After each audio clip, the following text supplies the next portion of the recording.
अस्सलाम वालेकुम व्यूवर्स। उम्मीद करता हूँ आप सब ठीक होंगे, खैर वाफियत से होंगे। आज की जो हमारी कहानी है वो भेड़िया और खरगोश की बहुत ही दिलचस्प कहानी है, जिससे आप लुत्फ़ अंदोज़ होंगे। भेड़िए के खेत से शकरकंदी चुराना कोई आसान काम न था, क्योंकि भेड़िया बहुत दबे पांव चलता हुआ आता और चोर को पीछे से पकड़ लेता था। लेकिन खरगोश फिर भी हर रोज़ भेड़िए के खेत से शकरकंदी चुरा लेता। वो पहले एक बड़ी सी हड्डी खेत में दबा देता, फिर शकरकंदी उखाड़ कर अपने थैले में भरता और टहलता हुआ खेत से बाहर चला जाना। भेड़िए को फिर भी शकरकंदी की चोरी का पता चल गया। एक दिन वो चोर को पकड़ने के लिए भूसे के ढेर के पीछे छुपकर बैठ गया और इंतज़ार करने लगा। कुछ देर में खरगोश भी आ पहुंचा। उसने ज़मीन खोद के हड्डी दफन की और शकरकंदी उखाड़कर थैले में भरी और सीटी बजाता हुआ चल दिया। जो ही वो भूसे के ढेर के पास पहुंचा, भेड़िया झट से बाहर निकला और उसने खरगोश को पकड़ लिया। तुम मेरे खेत में क्यों आए? भेड़िए ने पूछा। खरगोश ने कहा, मैं खुद नहीं आया, हवा तेज थी, उसने मुझे उड़ाकर तुम्हारे खेत में ला फेंका। भेड़िए ने पूछा, फिर तुमने मेरी शकरकंदी क्यों तोड़ी? खरगोश ने मासूम सूरत बनाकर कहा, हवा तेज थी, मैं सहारा लेने के लिए शकरकंदी का जो पौधा पकड़ता वो जड़ से उखड़ जाता। भेड़िया खरगोश की चालाकी पर हंसा और बोला, ये शकरकंदी तुम्हारे थैले में कैसे आ गई? खरगोश ने मस्कीनी से कहा, मैं भी उस पर गौर करता हुआ जा रहा था कि तुमने पकड़ लिया। भेड़िया चीख कर बोला, बस बस, अपनी बकवास बंद करो और कान खोल कर सुन लो कि आज तुम्हारा कीमा पकाया जाएगा।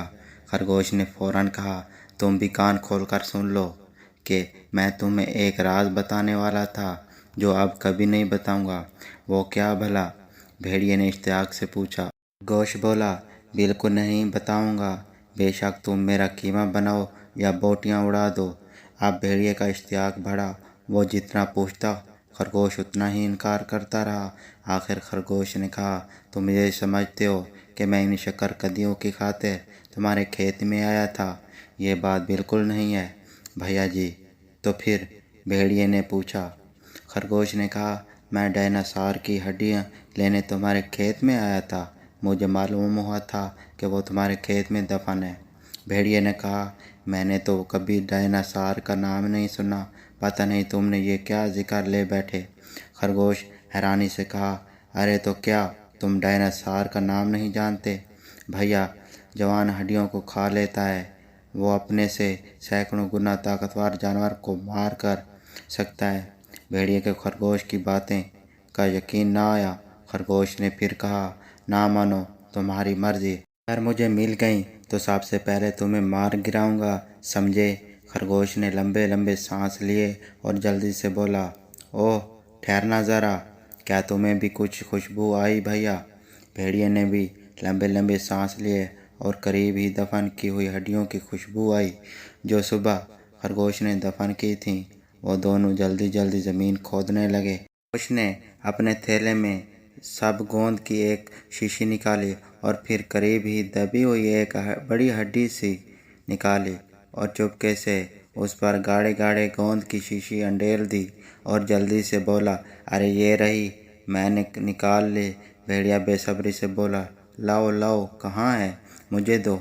उसने खरगोश के हाथ से हड्डी छीन ली और चबाने के लिए उस पर मुंह मारा, लेकिन उसके दांत गोंद में गिरकर जम गए और मुंह चबक कर रह गया। गर गर खर खर खर।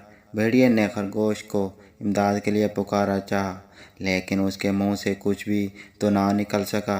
बेचारा कभी एक हाथ से हड्डी खींचता, कभी दोनों हाथों से जोर लगाता। उस कोशिश में उसकी आंखें बाहर उबल आईं और आखिर हड्डी मुंह से बाहर निकल तो आई, लेकिन उसके साथ भेड़िए के 4 दांत भी बाहर आ गए। खरगोश, जो सब तमाशा देख रहा था, अब चुपके से खिसक गया।